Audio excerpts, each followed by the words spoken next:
This is the official post-event press conference for EFC 44, live from Carnival City, Johannesburg. Thank you to Carnival City for hosting EFC 44, and congratulations to all the athletes who competed tonight. That was quite simply the best event that we've ever put on. Performance bonuses awarded out to Peter Nyedi, Umpi Sabeko, and Horatio Solanu, and the fight of the night goes to the featherweight title clash between Boyd Allen and Danny Henry. Please raise your hands. First questions for EFC President Cara Howarth. Cara, all the European athletes to your right won tonight. Is this a wake-up call for South African MMA, or does it prove that EFC is becoming more globally competitive? I think it just shows the level of athletes that we've been signing recently. These guys are coming from top gyms, and they're really good. You know, I don't think it says anything bad about South African MMA at all. I think the guys are at a really high level. I just think it's great for the sport. It's great for the organization. I look forward to seeing more big fights like this. Question for Cyril. Cyril, you've come in and defeated the two most dominant heavyweight champions we've had. What was your strategy going into the fight with Andrew? My coach makes a strategy, make it very good, and we was ready for a 5-round fight. So we had take him down in the end of first round and watch for a good ground and pound. And if you get it to 1-2 and 1-3, and we'll see what Andrew will give to me. And my coach is the best. So. You can ask to the press. He said he will finish him with guillotine choke before the fight. So he did. Yeah. I'm so happy to beat two big heavyweight in this organization, and I don't know who I will fight next, but I'm ready. There's questions for Danny Henry. Danny, did Boyd stand up surprise you because he seemed to dominate you in the first round? And was it the game plan to take it to the ground after that? Absolutely. I genuinely thought I would go out there and outstrike Boyd, but he got on the front foot straight away and beat me to the punch, so fair play to him. I never really had a game plan going into the fight. It was just to go in, feel him out in all areas and see where I could be more dominant, and I felt in the wrestling I was a little bit stronger, so I pushed that. Just a follow-up for Danny.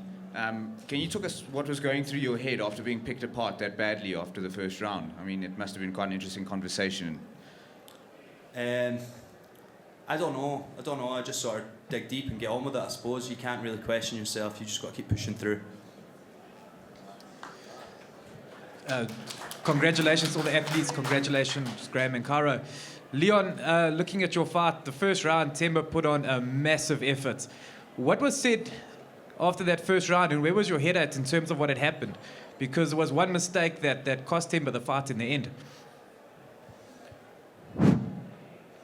My head was still in the fight, I always keep my head in the fight, no matter what happens.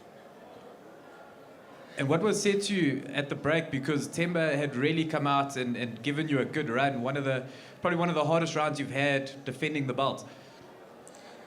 He came out really hard, held me up against the fence.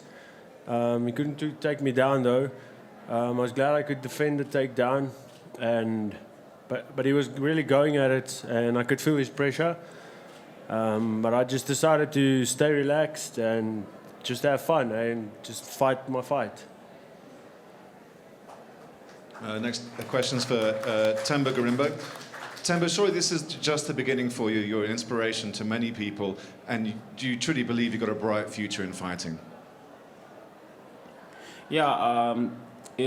Congratulations to Leon. Good job.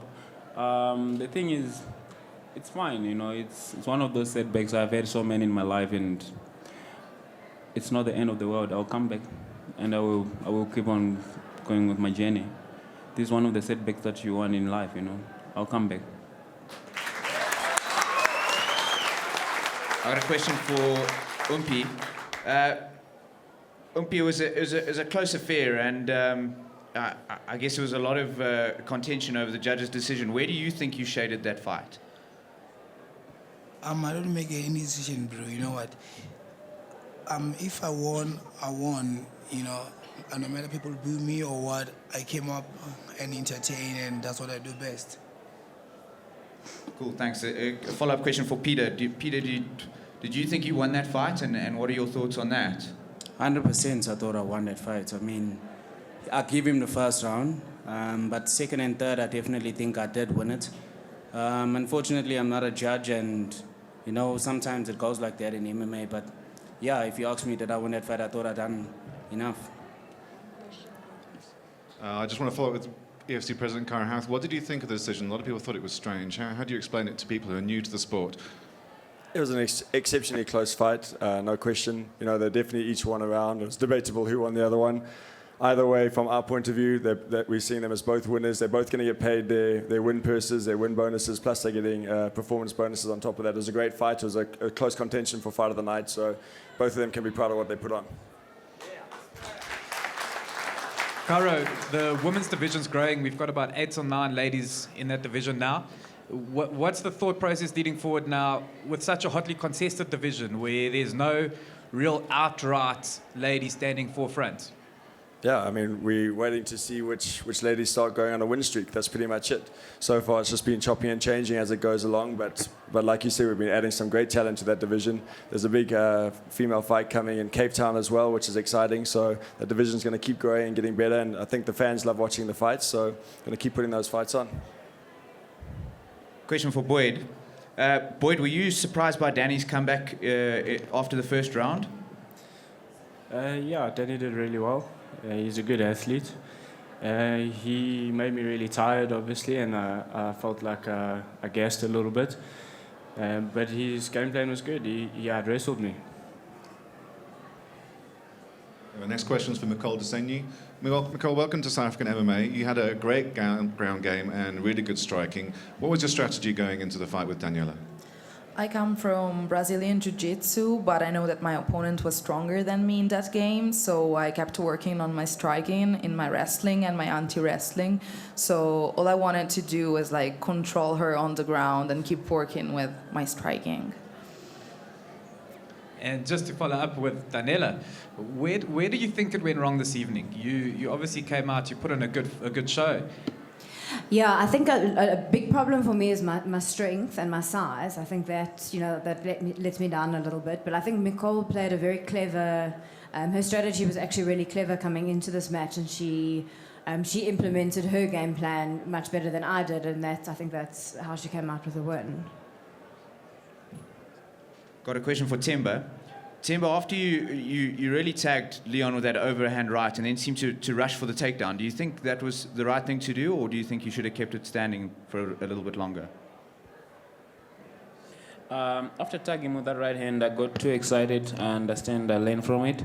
I thought, oh, this is it. I'm winning the fight. So then I went out. Then I had to shoot for a takedown. Big mistake. I don't know. It was that moment. It's one of those days when it's fine. It's fine. I don't know what to say. Next question is for Leon. Leon, you're on a 6-fight winning streak now. Is there anyone you want to fight next, or what challenges would you like in the future? I would fight anyone that EFC or my managers decide for me to fight. I'm always ready, so I love good competition, so hopefully they get the best guy to fight me.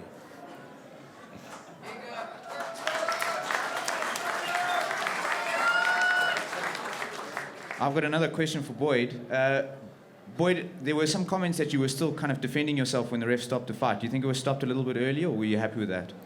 No, Brad did a good job there. I can't complain. There's no excuses. I couldn't get my hips out. His hips were heavy, and it was just a matter of time. Caro, looking at the heavyweight division, it's not the largest division in EFC. Got a big fight coming up in Cape Town with Brendan Groenewald and Thomas. Is that a contendership fight for one of them or for both of them? Yeah, for sure. You know, I think if obviously Brendan's coming off a loss to Andy, but depends on the kind of performance he puts on. Thomas was unbelievable in his debut, and if he does something like that again in Cape Town, then we'd certainly be looking at a fight with him and Cyril going forward. Next question is for Andrew Van Zyl. Andrew, as one of the most respected and loved athletes in the EFC, a lot of people here right now are hoping that you're going to say you're going to come back, work harder, and make your way back to that belt. Yeah, I think it's. I'm moving away from working towards belts and just working on my journey, really, to be honest. So I want to fight the best dudes that are available in the heavyweights, and if I can beat them, then I'll end up fighting Cyril again. So belt or no belt, I want to fight. Question for Leon. Another FFM teammate of Themba's is undefeated, and that's Igor Cabeza. What do you think of him as a potential opponent? I think he's a good opponent. It would be nice to fight anyone, like I said. Depends on. Look, the guys in the organization decides who will make the best fight. So if it's got to be Igor Cabeza, it's got to be him. So anyone, doesn't matter. There's questions for Cyril Asker. Cyril, what does this win do for French MMA? What does this win do for French mixed martial arts? I hope they organized the first MMA show in Paris, but it was not really legal. So I don't know. Nobody know what will happen in France for MMA, but I think that will give eyes on the team, on the MMA in France, and we are not crazy guy fighting in the street. We're not hungry, we are like cool guys training and fight. So, yeah, everybody will see now. Question for Danny. Danny, we saw earlier in the week you placing a wager on yourself to win the fight with Bet Exchange. Can you give us some insight into that, and if you'll be buying drinks later on this evening? Yeah, I was pretty confident going into the fight, and when I seen the odds, I couldn't say no. So yeah, I lumped on a little bit. I've done well. Kyle, can you give us some kind of idea of what's going to happen in Cape Town in November at EFC 45? What do we have to look forward to? Oh, we've got a great fight card already lined up. Ex-champion Gideon Drotsky facing off against champion Dolce, former contender. Ruan Potts cutting down to light heavyweight for the first time, taking on Tamela Maputo. That's going to be crazy. And then Kowalski versus Groenewald. So those are already 3 big fights. Graham's got a big fight card. I think most of the fights are already announced on there. Just one addition of the female fight that's going to come on there, and that card's complete. So, yeah, I mean, I don't know if anything can top this, but looking forward to Cape Town as always. A question for Cairo.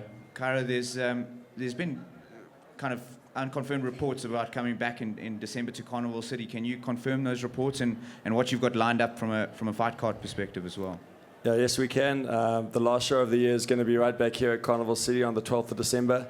And we've got a big welterweight title fight for you. David Bursky versus Martin van Staden's on that fight card.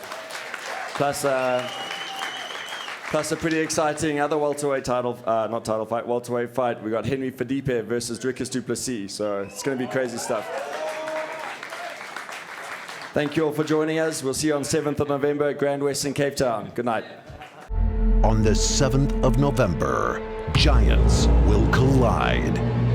This is EFC 45.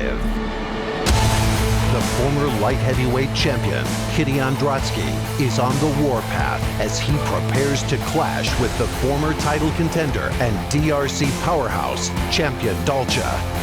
Plus, the former heavyweight champion, Ruan Potts, will make his debut at light heavyweight as he looks to dismantle the knockout king, Tamela Maputo. And the Polish colossal, Tomasz Kowalski, will be aiming for another dominant KO win as he goes head-to-head with the former heavyweight champion, Brendan Groenewald. EFC 45, 7 November, Grand West, Cape Town. Tickets and broadcast information at efcworldwide.com.